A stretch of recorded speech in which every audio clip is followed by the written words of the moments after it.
Hi అండి. Welcome to hi మా vlogs. అందరూ ఎలా ఉన్నారు? మేమైతే చాలా బాగున్నాం. ఈరోజు మాకు దుబాయ్లో డే 2 అనమాట. నిన్న ఒక వీడియో పోస్ట్ చేశాను కదా, డే 1 ఇన్ దుబాయ్ అని. దానికి కంటిన్యూస్గా ఇప్పుడు డే 2 దుబాయ్లో మేము ఏమేమి చేసాము, ఎక్కడెక్కడికి వెళ్దామని ప్లాన్ చేసామంతా ఈ వీడియోలో నేను మీకు చూపించబోతున్నాను. మార్నింగ్ అయితే మేము బ్రేక్ఫాస్ట్ చేసేసి రెడీ అయిపోయి ఇంకా దుబాయ్ మాల్కి బయలుదేరామండి. ఈరోజు మా ప్లాన్ ఏంటంటే దుబాయ్ మాల్ ప్లస్ బూర్జ్ ఖలీఫా విజిటింగ్ అనమాట. సో ఇంకా దుబాయ్ మాల్కి వెళ్ళడానికి మేము మెట్రో ఎక్కేసాము. మాకు హోటల్ పక్కనే 200 మీటర్స్లో మెట్రో స్టేషన్ అని చెప్పాను కదా, ఇంకా మెట్రో ఎక్కేసి మాల్కి అయితే వచ్చేసాము. మాల్కి మెట్రోకి ఇలా కనెక్షన్ అనమాట. కానీ మధ్యలో దగ్గర ఒక 2 కిలోమీటర్స్ నడకండి మాల్ టు మెట్రో అనమాట. ఇలా మూవింగ్ ట్రాక్స్ ఉంటాయి, దాని మీద నిల్చుంటే మనల్ని అదే పట్టుకొని వెళ్తుంది. కాకపోతే స్లో మూవింగ్ ట్రాక్స్ అనమాట. మనం నడుస్తూ ఉంటే కొంచెం అలా 2 కిలోమీటర్స్ మనకి 1 కిలోమీటర్లా అనిపిస్తుంది అంతే. ఇంకా సో మాల్లోకి అయితే ఎంటర్ అయిపోయాము. ఎంటర్ అవగానే ఇంకా ఫ్యాషన్ జ్యువెలరీ షాప్ ఒకటి కనిపించింది. ఇంకా మన ఆడవాళ్ళకి జ్యువెలరీ షాప్ ఉంటే ఇంకా ఆగుతామా, వెళ్ళి కొనకపోయినా విండో షాపింగ్ అయినా చేసేయాలని చెప్పేసి ఇంకా లోపలికి దూరాము. మొత్తం అన్నీ చూసాము. చాలా రేట్స్ ఉన్నాయి, ఏవి కొనేటట్టు లేవు. కాకపోతే ఏంటంటే అన్ని స్టెయిన్లెస్ స్టీల్తో తయారు చేసినవంట ఇవి. సో దానివల్ల యాంటీ టార్నిష్ అంటే కలర్ పోవు, మనం డైలీ యూసేజ్ అయినా చేసుకోవచ్చు. అందుకే అంత రేటు అని చెప్పారు. ఓకే అని చెప్పేసి అక్కడ ఏం తీసుకోలేదు, జస్ట్ వీడియో తీసి మీకు చూపిద్దామని వీడియో తీశాను.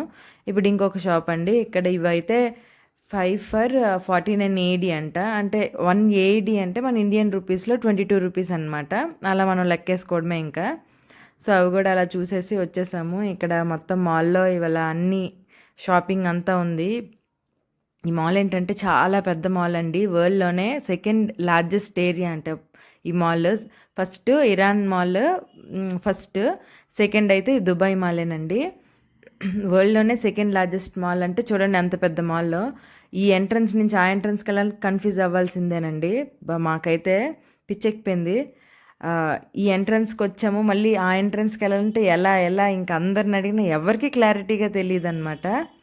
సో ఎలా ఒకలాగా మొత్తం అంతా మాల్ అంతా మేము చూసేసాము. అంటే మాల్లోనే చేయాల్సినవి చాలా ఉన్నాయి యాక్చువల్గా. ఫౌంటైన్ ఉంది, నెక్స్ట్ అక్వేరియం ఉంది. ఇవన్నీ మొత్తం మేము గూగుల్లో సెర్చ్ చేసి ఎక్కడ ఏ ఎగ్జిట్కి ఏవి ఉన్నాయి అన్నీ క్లారిటీగా చూసుకొని అప్పుడు మేము వెళ్దామని ఫిక్స్ అయ్యాము. లేకపోతే ఇంకా నడకే అవుతుంది కానీ ఏది కనిపించట్లేదు. సో ఎగ్జిట్ 6కి బయటకు వచ్చాము. బయట వ్యూ ఇదంతా చూసారా, ఇదేనండి బూర్జ్ ఖలీఫా, వరల్డ్లోని హైయెస్ట్ బిల్డింగ్ అని చెప్పచ్చు. సో ఇది బూర్జ్ ఖలీఫా లోపల ఇలా ఉంటుంది. మేము ఇక్కడ ఫస్ట్ ఫ్లోర్లో ఉన్నాము. ఇంకా ఇక్కడ టికెట్ తీసుకొని టాప్ ఫ్లోర్కి వెళ్దామని మేము వచ్చాము. At the top of the Burj Khalifa అని 145th ఫ్లోర్ అనమాట. మేము ఇప్పుడు వెళ్దాం అనుకుంటున్నాము. దానికి మనం టికెట్ తీసుకోవాలండి. సో ఇక్కడ పెద్ద లైన్ ఉంది, టికెట్ తీసుకుందామని నిల్చున్నాం. బట్ వాళ్ళు ఏమన్నారంటే టికెట్స్ అయిపోయాయి, ఇంకా సన్సెట్ వ్యూ టికెట్స్ ఉన్నాయి, అవి అయితే డబుల్ రేట్ ఇచ్చి కొనుక్కోవాలని అన్నారు. సో ఇంకా చాలే అంత డబ్బులు ఇచ్చేందుకు అని చెప్పేసి రేపు వద్దామని చెప్పేసి ఇంకా రిటర్న్ అయిపోదామని మొత్తం ఇంకా వెళ్ళిపోతున్నాము. బూర్జ్ ఖలీఫాలో కూడా మొత్తం ఇలా మాల్లానే ఉంది. మళ్ళీ మేము రిటర్న్ అయ్యి దుబాయ్ మాల్కి మళ్ళీ వచ్చేసాము. ఇది చూసారా, చెఫ్ ముబారక్, ఇన్స్టాలో చాలా ఫేమస్ కదా ఈ చెఫ్. అతని రెస్టారెంట్ దుబాయ్లోనే ఉంది. అంటే అతను దుబాయ్లో చాలా ఫేమస్ అనమాట. హీరోయిన్స్ అందరూ వెళ్తుంటారు కదా అతని రెస్టారెంట్కి, ఇన్స్టాలో పోస్ట్స్ పెడుతుంటారు. ఆ రెస్టారెంట్ అనండి అది. ఇది చెప్పాను కదా ఫౌంటైన్ అని దుబాయ్లోని. ఈ మాల్లోని 2 ఫౌంటైన్స్ ఉన్నాయండి. చూసారా, అటుపక్కోటి ఇటుపక్కోటి, చాలా పెద్ద ఫౌంటైన్స్, బాగా అనిపించింది అది. అండ్ అక్వేరియం అని చెప్పాను కదా, ఇదేనండి. మొత్తం ఈ మాల్ ఎంత హైట్ అయితే ఉందో అంత హైట్ ఉంది అక్వేరియము. ఇక్కడ చూసారా, అమ్మాయిలు బోర్డ్స్ పట్టుకొని నిల్చున్నారు కదా. మెరమిడ్ షో ఒకటి అవుతుందంట, టైమింగ్స్ ఉంటాయి. సో ఆ షోకి టికెట్స్ అనమాట వాళ్ళు అలా అమ్ముతున్నారు. కొంటారా మేడం అన్నారు. మేము ఇంకా ఇంట్రెస్ట్ చూపించలేదు. అక్వేరియం లోపలికి కూడా మేము వెళ్ళలేదు. అక్వేరియం లోపలికి వెళ్ళాలన్నా టికెట్ తీసుకోవాలి. సో చాలా ఎక్కువ రేట్ అనిపించింది టికెట్.